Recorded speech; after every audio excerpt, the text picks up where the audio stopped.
ก็สบายดีและสวัสดี FC ฝั่งไทยฝั่งลาวและอยู่ที่ต่างประเทศนำเด้อสาวผู้ไทยยีที่ทำกระสุดซ่องแม่เลี้ยงเดี่ยวซาแนลเด้อพี่น้องเด้อ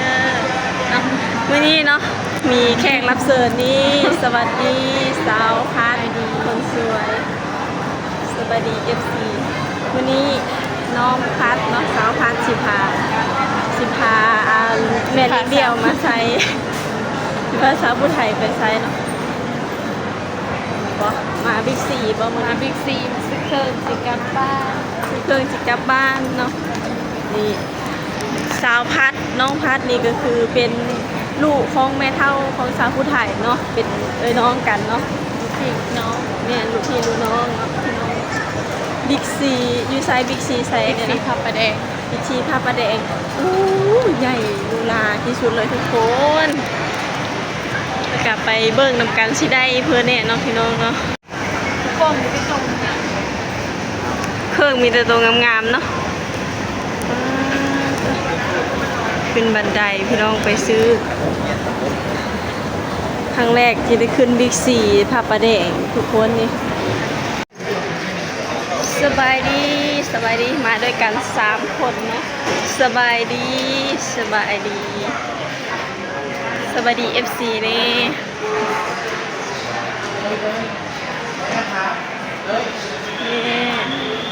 บ้านเดียวกันเนาะ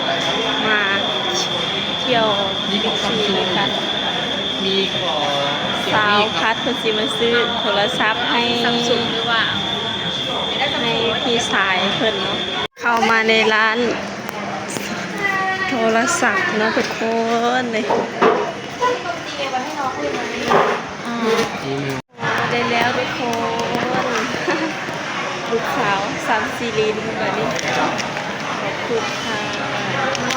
ลูกสาว3-4 ลิ้นแบบนี้ได้แล้วมาจากซูนใหญ่ๆเลยวันนี้สิไปซื้อยังต่อแบบนี้ไปซื้อของไซส์แม่ไปซื้อของไซส์เนาะสิกลับบ้านยามใดมันต้อง17ป่ะเป็นยังต้องซื้อสินค้าไทยกลับบ้านสินค้าไทยดีมีคุณภาพไซส์ดีไซส์คักเนาะแบบมั่นใจนะเนาะเอาไปทุกคนไปซื้อ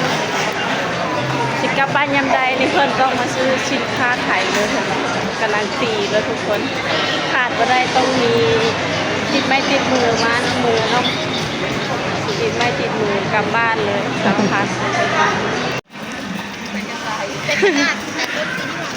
สาวพัดไปซื้ออย่างเด้เนาะใช่ละนั่นนะโซนม้าบ่ขนมอยากได้น้ำยาผ้านุ่มผ้านุ่มเอาได้ยังบ่เอาน้ำยาผ้านุ่มเอาอันนี้แหละขนมแบบนี้ก็อร่อยบ่อันนี้มะกล้วยเนาะ18 บาทนี่เอารสเผือกนะ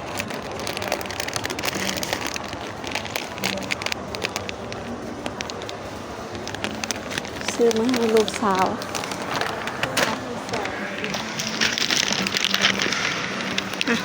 เดี๋ยวอยากซื้อขนมไข่นี่แหละ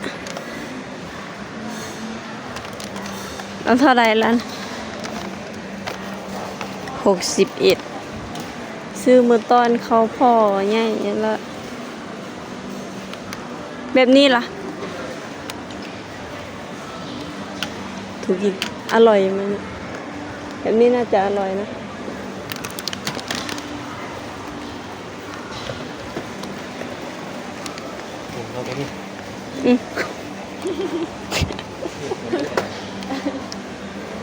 แล้วก็เอา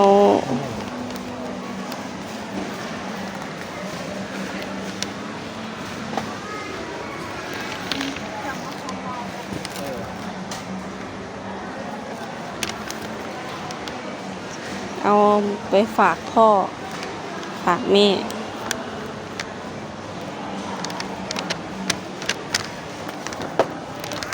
โอ้ขนมนี้ร้ายเลยนะคะ แบบนี้อาจจะไม่เผ็ด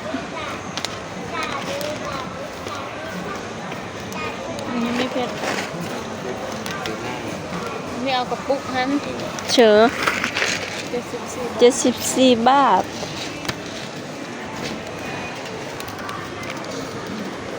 แล้วก็น้ำยาปะพานุ่ม 8 บาท อาปีโป้ เอาเป็นอัน พอ2 อัน เจอกันนะ พอแล้ว มาม่าเด้ มาม่า พี่มาม่าทำ มาม่าอยู่ข้างที่ ป้าเครื่องลายลีน้องผัดเนาะ ข้างนี้ ห้างใหญ่อะไรอะฮะบ่เป็นหนัวบ่เอานี่อยากเอาซอสในมือพัด ขายกันเลือกซื้อมาม่าทุกคนจะได้มาม่าหมูสับมาม่าหมูสับลูกโทรมาบอกว่าเอาอยู่นี่ซื้อมาม่ามาเฮ้ยมาให้เด้อสั่งบอกซื้อมาม่าผ่านนำพัดที่ผ่านนำพัดหมู่บ้านเนาะนี่กับยำสินค้าไทยมั่นใจทุกครั้ง แบบแห้งจ้าอันนี้น่ะ ฮะ อันนี้แบบกินแห้ง โอ้โหจำคนเยอะมากเลยทางใหญ่ขนาดเลยทุกคนเดินทางวันก็ว่าเบิร์ดเนาะ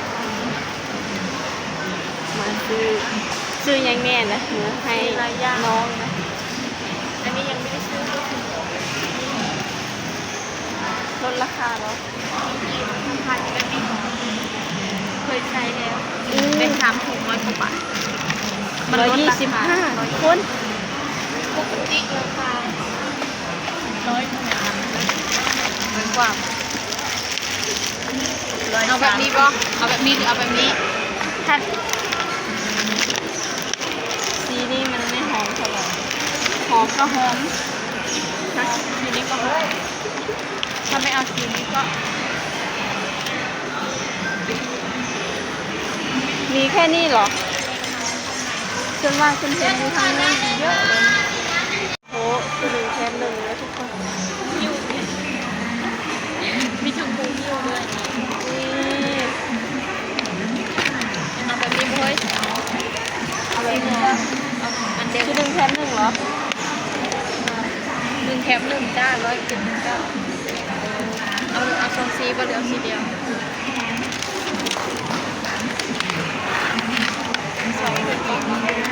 เนียน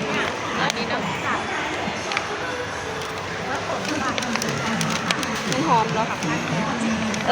เอาแบบนั้นอะ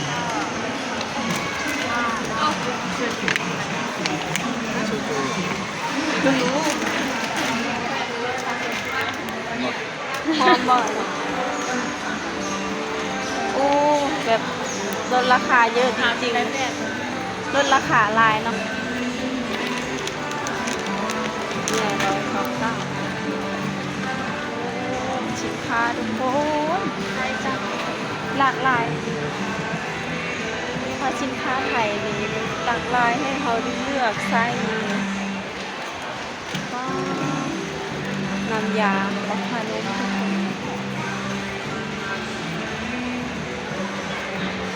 เป็นยังไง เอาไปอีก ฮะจะเอายังอีกไปดิ